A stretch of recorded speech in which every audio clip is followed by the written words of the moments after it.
안녕하세요 여러분, 레코드 와인의 플레이킴입니다.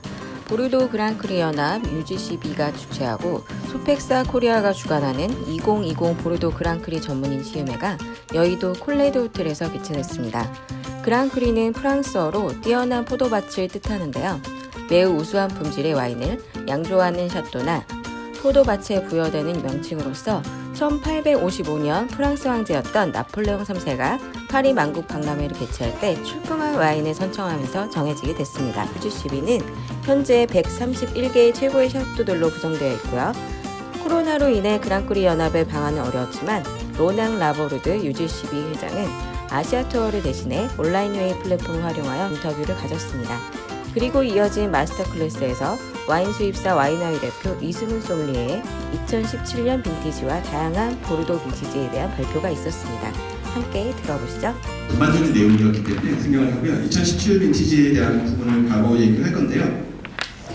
일단은 2017 빈티지에 대한 얘기를 하면 전문가들이 다 서리에 대한 부분을 얘기를 많이 합니다. 그래서 4월 27일, 28일에 있었던 서리 피해에 대한 부분에 대해서 얘기를 많이 하는데요.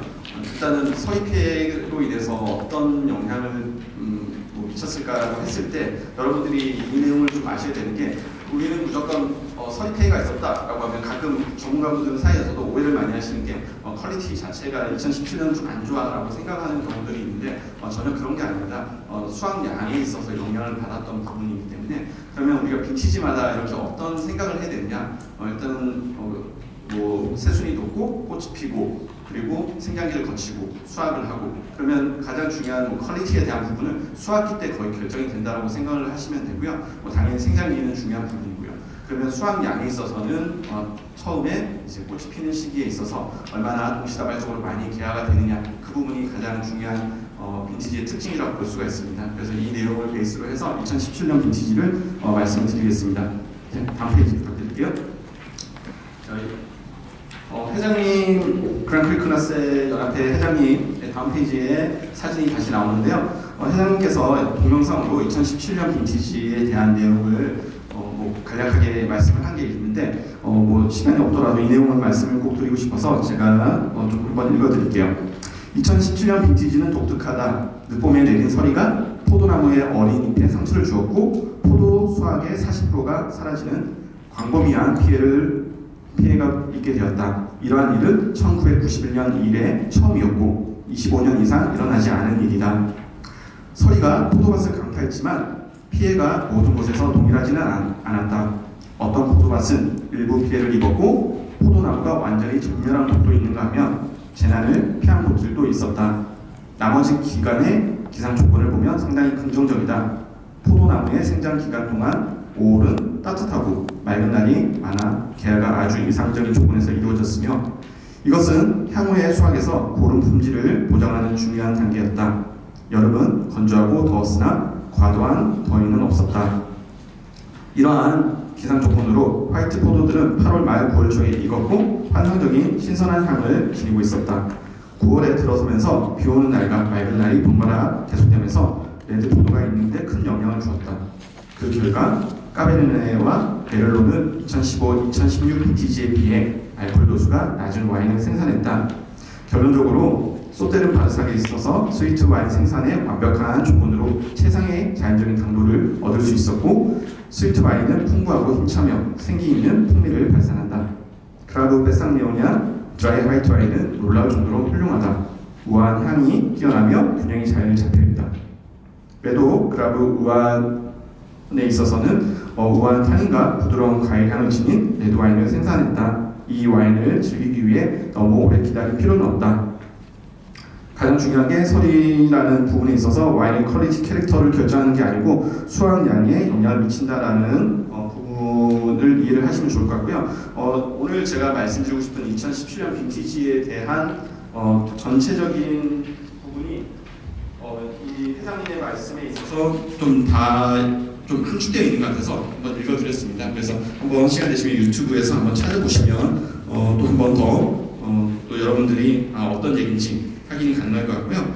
다음 페이지에 제가 정리한 내용들은 일단은 제가 라이브엑스의 자료를 그 런던 인터내셔널 빈트너스 익스체인지라는 사이트가 있죠. 이 사이트에 있는 리포트를 좀 분석을 한 부분이고요. 그리고 더 와인셀러 인사이드에 대한 내용, 그리고 닐 마틴이라든지 와인 평론가들의 사이트에서 2017년 빈티지에 대해서 어떻게 생각하는지 좀 분석을 한 내용을 바탕으로 오늘 여러분께 세미나 자료를 제공한 부분입니다.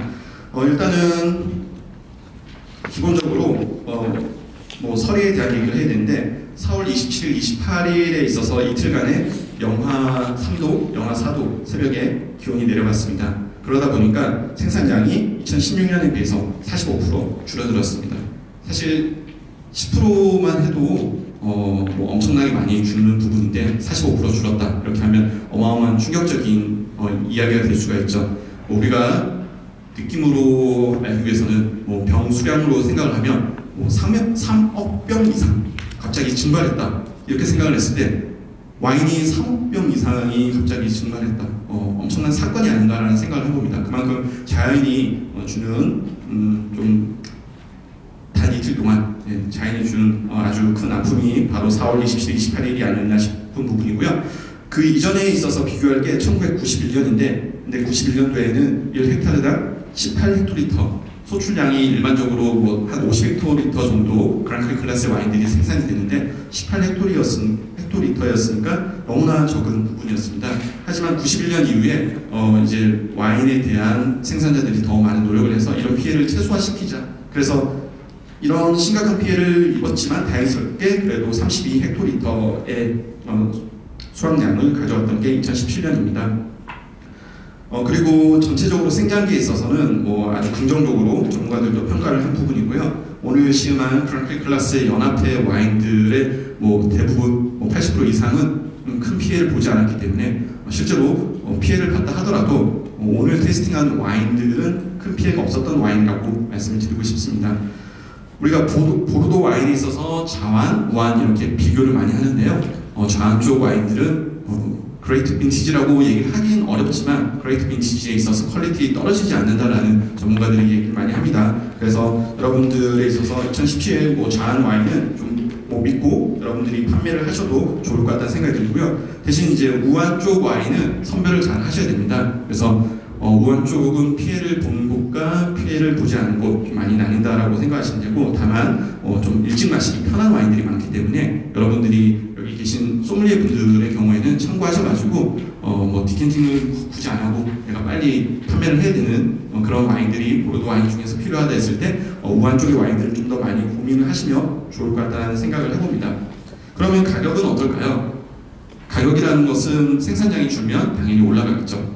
근데 그랑크리 클래스 쪽 와인들은 크게 많은 피해를 보진 않았습니다. 그래서 2015년, 2016년이 그레이트 빈티지였기 때문에 그때 가격에 있어서 제가 화면을 보지 못하고 보니까 지금 처음에 2017년 리렉스 자료를 그대로 보고 제가 설명을 계속하고 있는 중이고요. 일단은 가격에 있어서는 벌크 와인에 있어서 영향이 좀 많이 있었습니다. 그래서 보르도 기본 AOC 와인들은 가격이 한 20% 정도 인상이 되는 현상이 좀 생기지 않았나라고 판단을 하고 있는 부분입니다. 그리고 세컨드 제너레이션 프루트이라고 해서 이거는 저도 좀 사실 제가 양조하는 입장이 아니다 보니까 농사를 짓는 입장이 아니다 보니까 좀 어려운 얘기인데 새순이 돋잖아요. 그 버드 브레이크 현상이 이제 처음에 이제 봄이 되면 새순이 돋았는데 그리고 난 뒤에 서리 피해를 입다 보니까 세포가 이제 죽는 거죠. 그런 상황에서 다시 또 일조량이 딱 어느 정도 올라가면서 다시 제2차 또 새순이 돋는 현상이 생기다 보니까 그 새순이 돋는 상태에서 다시 포도가 열리게 되고 생장기를 거치는데 그러면 일반적인 순서에 비해서는 상당히 뒤에 시작이 됐다는 거죠. 그러면 포도가 열렸지만 그 포도의 퀄리티는 완성도는 좀 9월 말이 돼도 이루어지지 못했다라고 판단을 할 수가 있습니다.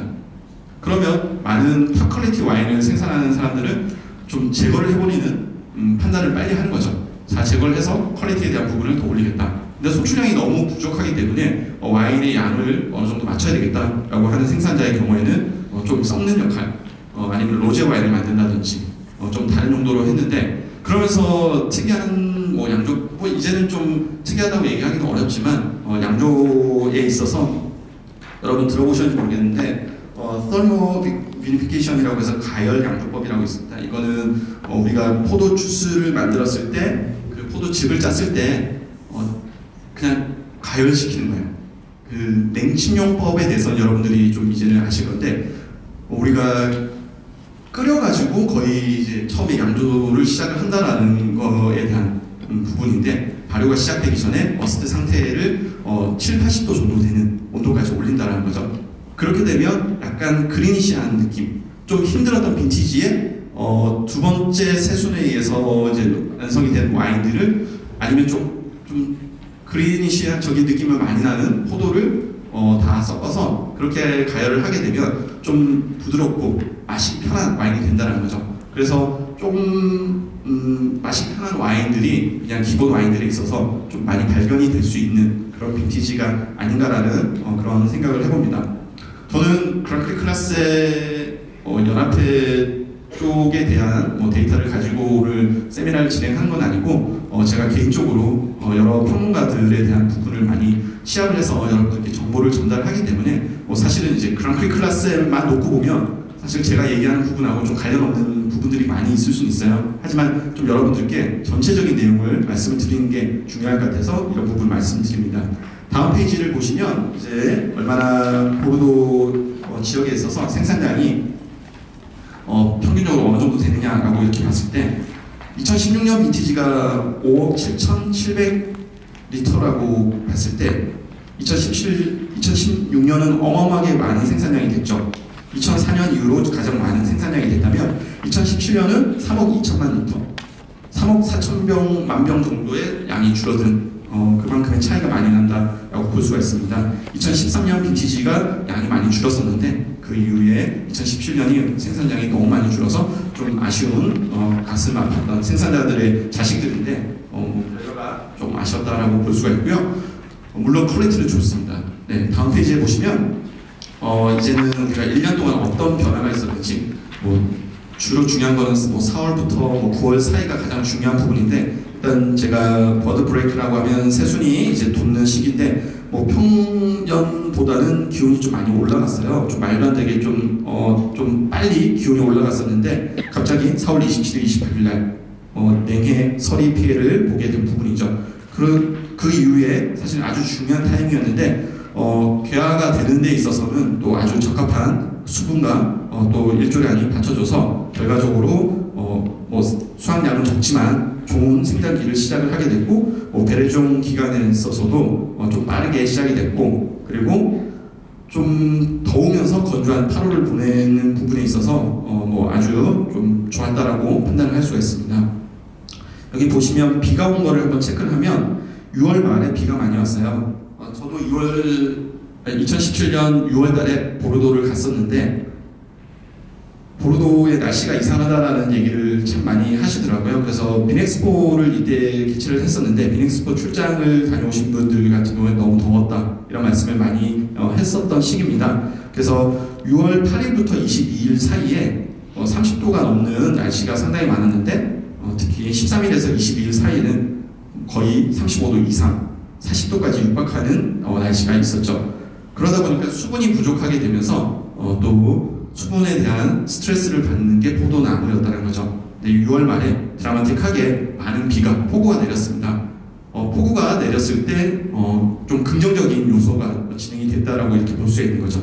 그리고 난 뒤에는 아주 건조한 여름을 보내면서 생장기에 있어서 더할 나위 없이 좋은 그런 시간을 보냈습니다.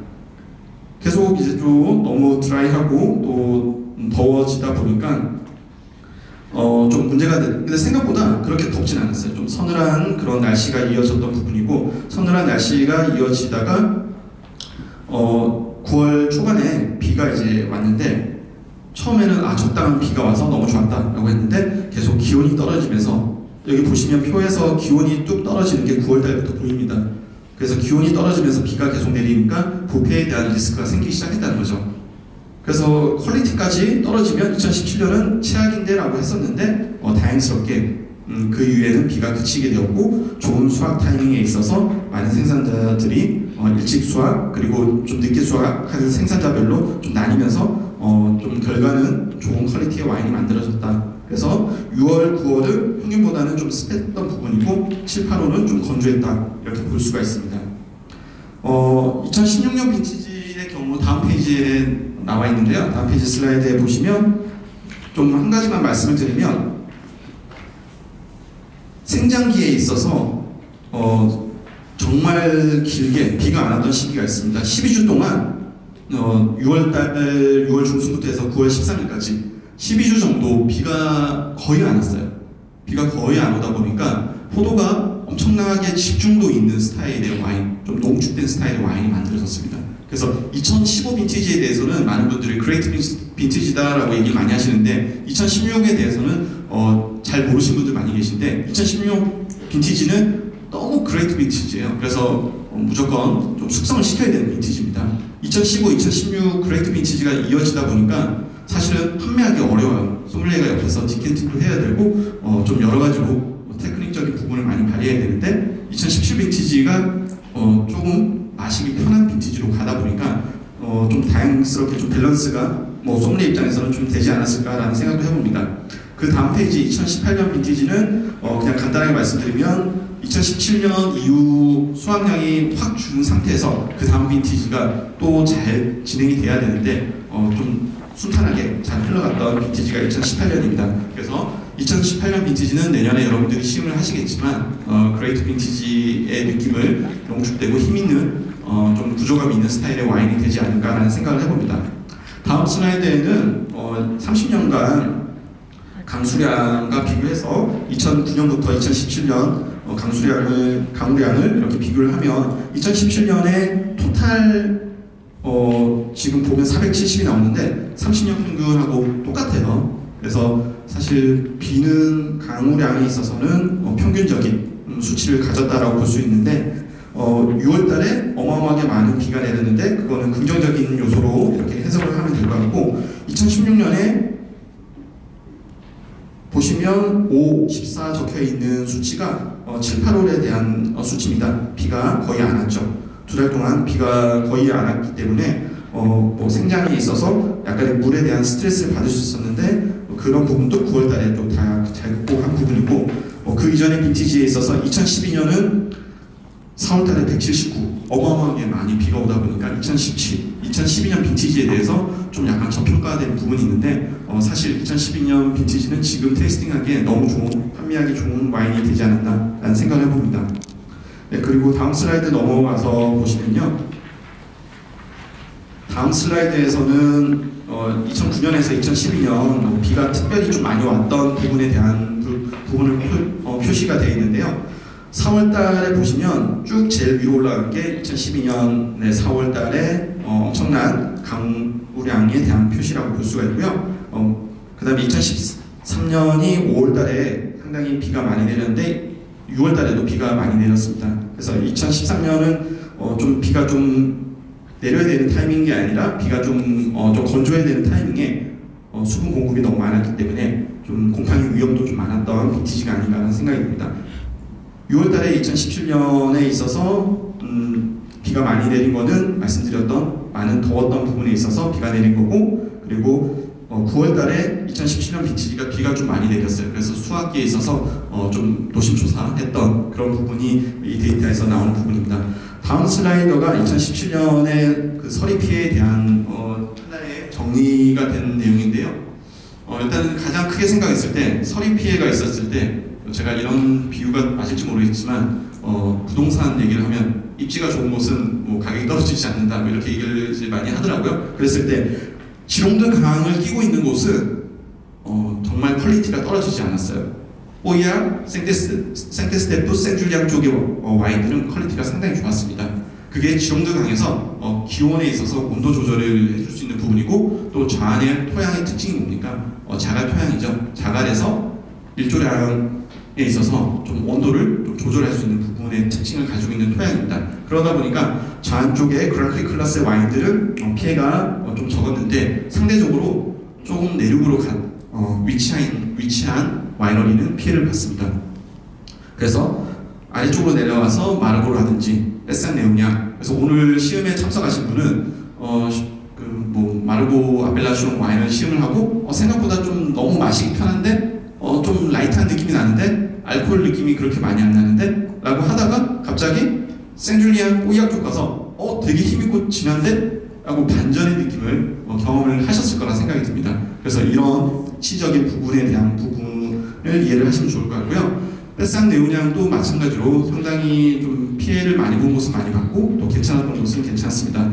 우한 쪽에서는 도르도뉴 강을 끼고 있고 좀 약간 해발 고도가 좀 높은 쪽에 있어서는 피해가 좀 덜했던 부분인데 특급 포도밭이죠.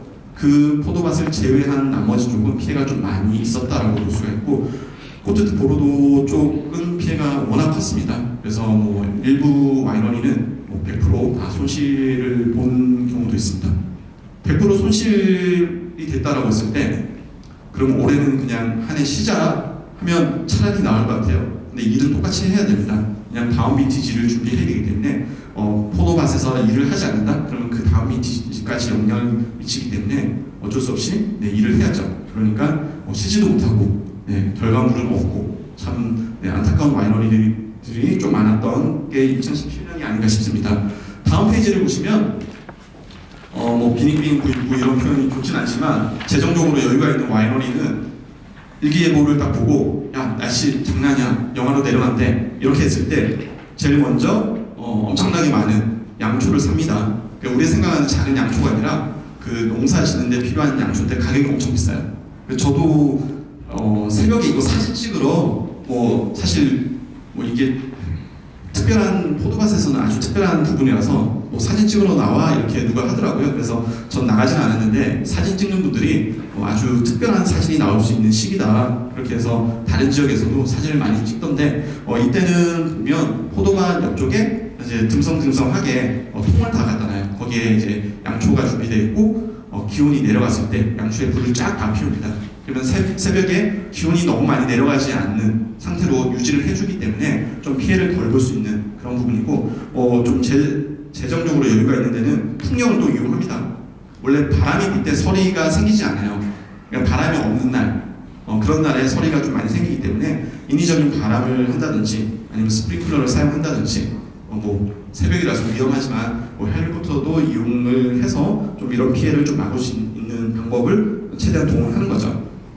다음 페이지에 보시면 그라브 쪽에 제가 수입하는 레초아마 남경화 대표님이 찍은 사진인데요. 남경화 대표님이 보내준 이 사진을 딱 보시면 여러분들이 그대로 비교가 될 거예요. 서리 피해를 봤을 때 건강하게 잘 자라는 거와 그 다음에 피해를 본 거 그러면 당연히 한 절반이 이렇게 피해를 봤다. 그러면 참 힘든 봄의 스타트가 되겠죠. 다음 페이지에 보시면 서리 피해가 있고 난 뒤에 일주일 뒤에 마르고와 그 아르삭이라는 마을 쪽에서 서리 피해를 본 부분인데 여기 보시면 정말 암울할 정도로 5월달인데 그냥 식물이 흔적이 안 보일 정도로 좀 약간 우울한 사진이 아닌가라는 생각을 해봅니다. 자, 그래서 일단 2017년은 서리에 대한 이야기를 정말 많이 할 수밖에 없는 빈티지. 그렇지만 그 이유에 있어서 퀄리티는 좋았다라는 부분을 말씀드리면서 일단 다음 페이지 넘어갈게요. 2016년 빈티지에 대한 부분은 제가 아까 도표를 보면서 설명을 했기 때문에 넘어가고 제가 빈티지에 대한 부분은 정리를 다 해드렸기 때문에 여러분이 한번 읽어보시고 와인 판매에 있어서 참고하시면 될 것 같고 소믈리에 분들은 그레이트 빈티지에 있어서 당장에 판매하기는 수입사와 와인샵은 그레이트 빈티지를 판매하기에는 아주 좋습니다. 하지만 소믈리에 입장에서는 판매하는 게 그렇게 좋다라고 얘기는 할 수는 없어요. 그레이트 빈티지인데 왜 지금 맛이 잘 안 보여줘요? 라고 얘기를 했을 때 정말 많이 애를 써야 되는 부분을 현장에서 다 느낀다는 거죠. 그래서 제가 정의한 빈티지에 대한 내용을 바탕으로 해서 지금 판매해야 될 빈티지 그 다음에 좀 홀드해야 되는 빈티지에 대한 부분 그래서 2016, 15 그 다음에 2014도 좀 약간 조금 더 보관을 하면 좋을 것 같고요. 2010년, 2009년, 2005년, 2000년 이런 빈티지는 좀 더 홀드할 필요가 있습니다. 2000년을 아직까지요? 라고 말씀하시면 82년 그레이트 빈티지 와인을 지금 테이스팅하면 아직도 괜히 오픈했다, 좀 더 있을걸.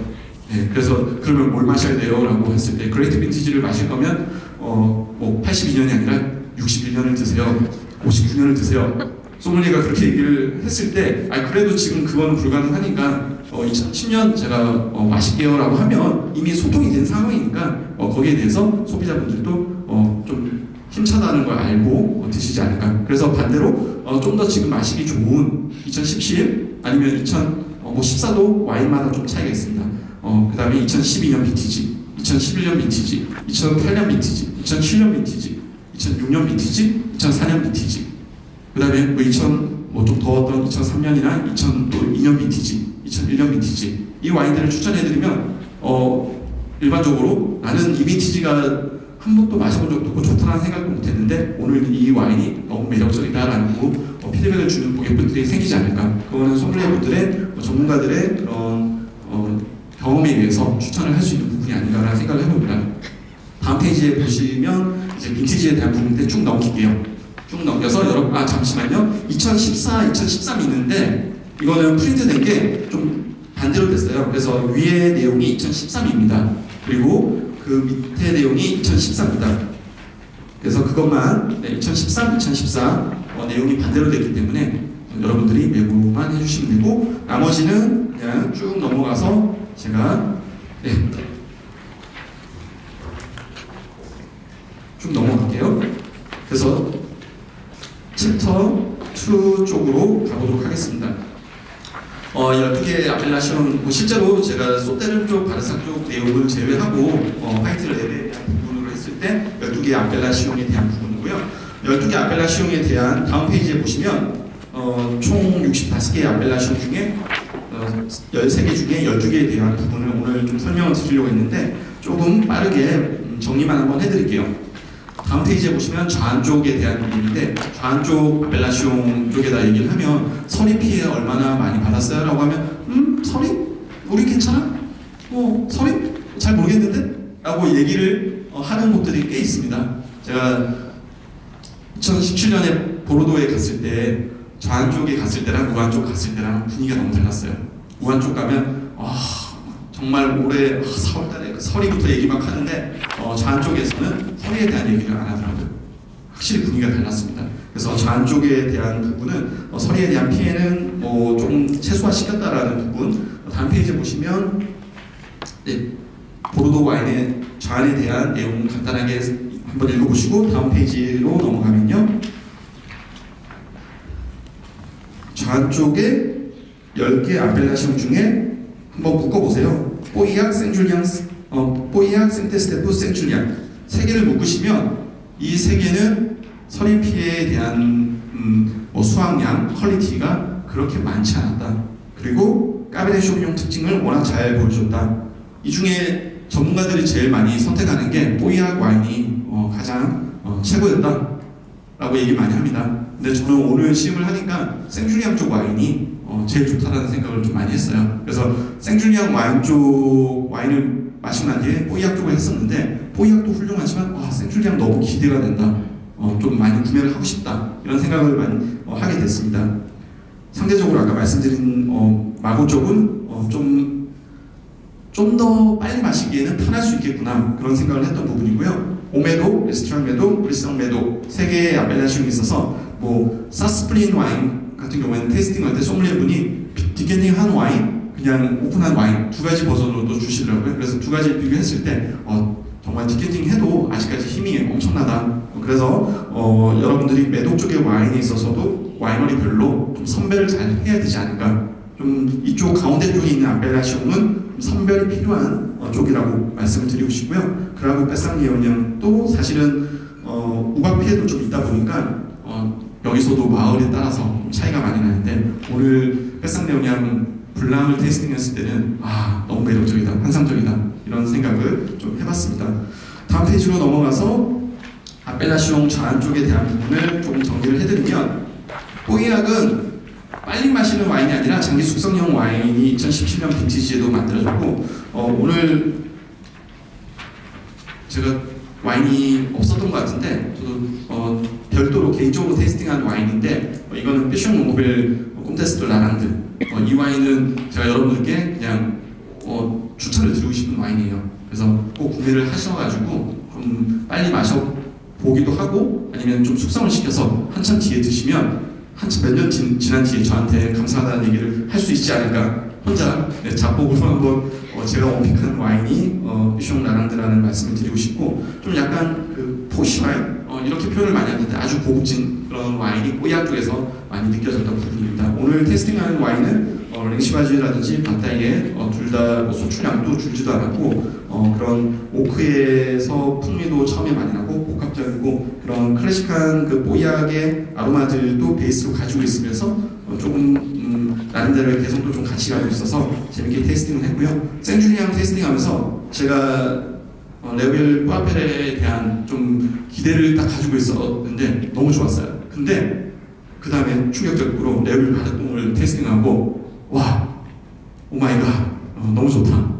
레벨 바르똥, 꼭 2017 사야 되겠다 이런 생각을 했던 시음이었습니다. 브라렌드 디크리, 그다음 베이슈벨, 너무나 퀄리티가 괜찮은데 그래서 레벨 바르똥을 제가 내용을 한번 찾아봤어요. 시음 끝나고 난 뒤에 그랬더니 뭐 앞으로 좀 시장에서 빨리 판매되지 않을까, 좀 인기가 있지 않을까 그런 좀 생각을 해봤습니다. 까베네 쇼비뇽이 무려 93% 사용이 된 부분입니다.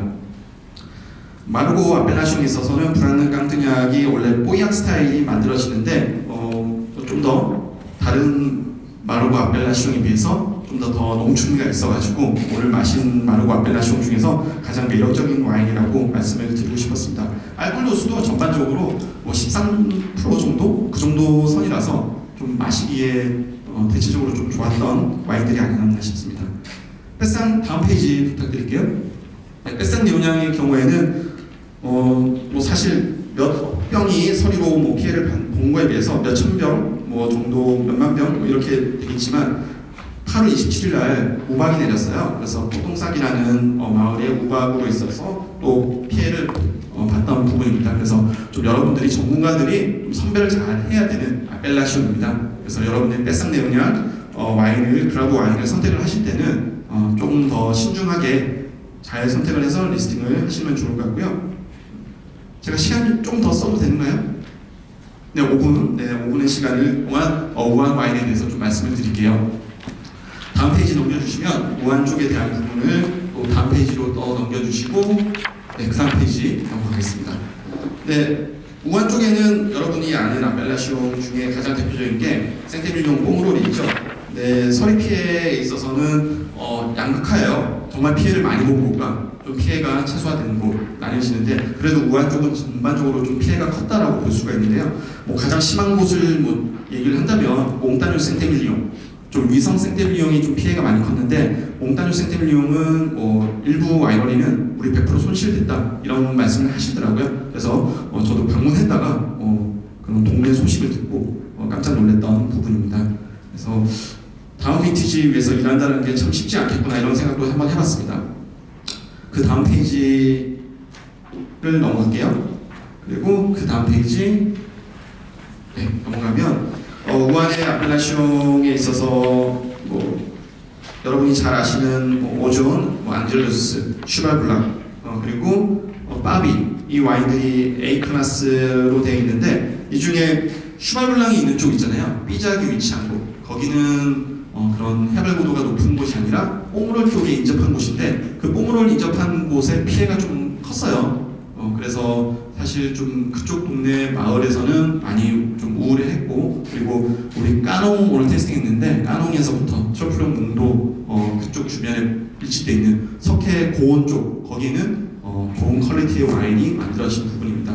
그래서 그 떼봐야 되는 부분은 다음 페이지에 보시면 되는데 석회 고온 노란색이 있는 쪽이죠. 노란색이 있는 쪽에 있어서는 피해가 아주 최소화됐던 부분입니다. 그런데 좀 그 양 옆으로 퍼져 있었을 때 북쪽으로 올라간 뽀무롤 가까이로 간 생테밀뇽 쪽에는 좀 피해가 많이 컸던 부분이고 도르도뉴 강이 있는 아래쪽에 강이 흐르죠. 그 강 주변에 있는 곳은 그래도 강의 영향을 받아서 조금은 덜 피해를 봤다. 뽕롤과 라랑드트 뽕롤 이렇게 경계를 봤을 때는 뽕롤도 피해는 좀 있었지만 라랑드트 뽕롤이 피해가 아주 컸다라고 말씀을 드리고 싶습니다. 다음 페이지로 넘어갈게요. 그래서 생테밀리옹 쪽의 와인들을 이렇게 보면 가운데 밀집되어 있는 쪽은 여러분들이 걱정 안 하시고 선택을 하시면 될 것 같고 또 오늘 테이스팅한 와인 중에 발란드로 같은 경우에는 100% 뉴오크를 사용하는 와인이고 워낙 진하고 힘있게 만드는 메를로를 잘 만들었다. 수확도 10월 10일 날 수확을 했어요. 상당히 대부분 9월달 수확을 9월 초에 메를로가 수확했는데 상당히 늦게 수확을 한 부분인데 정말 아로마가 매력적인 와인이었습니다.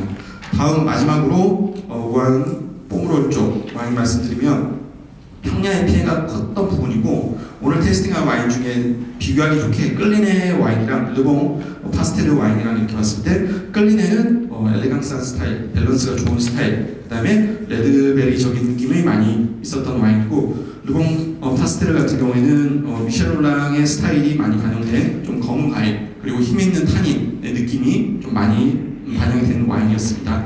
다음 페이지로 넘어가서 제가 한번 스스로 이번 세미나를 준비하면서 정리를 한번 해봤어요. 정리를 하니까 일단은 4월달 27일, 28일에 정말 피해가 커서 좀 슬픈 일이지만 퀄리티까지 낮았으면 최악이었는데 퀄리티에 대한 부분은 잘 마무리가 됐다. 그리고 탑 와이너리는 서리 피해를 최소화했고 앞으로도 이런 경우가 생겼을 때 좀 잘 대비를 할 수 있겠구나 라는 생각을 했습니다. 그리고 2014, 2012 빈티지하고 2017 빈티지하고 좀 약간 동일선상에서 비교하면서 여러분들이 좀 이해를 하시면 좋겠다라는 생각을 해봤고요. 그리고 서리 이후에 2차 송이들에 대한 수확은 만약에 사용을 했다라고 하면 좀 퀄리티가 많이 떨어진다라는 그런 부분을 저도 이번에 좀 생각을 하게 된 부분입니다. 그리고 벌크 와인 가격이 상승되었기 때문에 2016년이라든지 이런 좀 약간 기본적으로 판매해야 될 와인이 필요하다면 이전 빈티지 와인에 있어서 좀 확보를 하는 것도 레스토랑 재정적인 부분에 있어서 좀 도움이 되는 내용이 아닌가라는 생각을 했고요. 그리고 2017년이 매력적인 건 좀 더 일찍 마시기 좋다. 그리고 다음 빈티지 2018에 있어서는 아주 기대되는 또 빈티지다. 그런 부분으로 내용을 정리를 했습니다. 자, 마지막 페이지를 돌려주시면 제가 조금 너무 급하게 말씀을 드렸지만 여러분들이 이미 와인 업계에서 활동을 많이 하시고 내용을 잘 알고 계시기 때문에 이해를 하셨을 거라 생각이 들고 Q&A 시간을 가지지 못했기 때문에 여러분이 개인적으로 저한테 끝나고 난 뒤에 아니면 개인적으로 연락 주시면 제가 답변을 또 드리도록 하겠습니다. 오늘 세미나 경청해 주셔서 감사합니다. 마치겠습니다.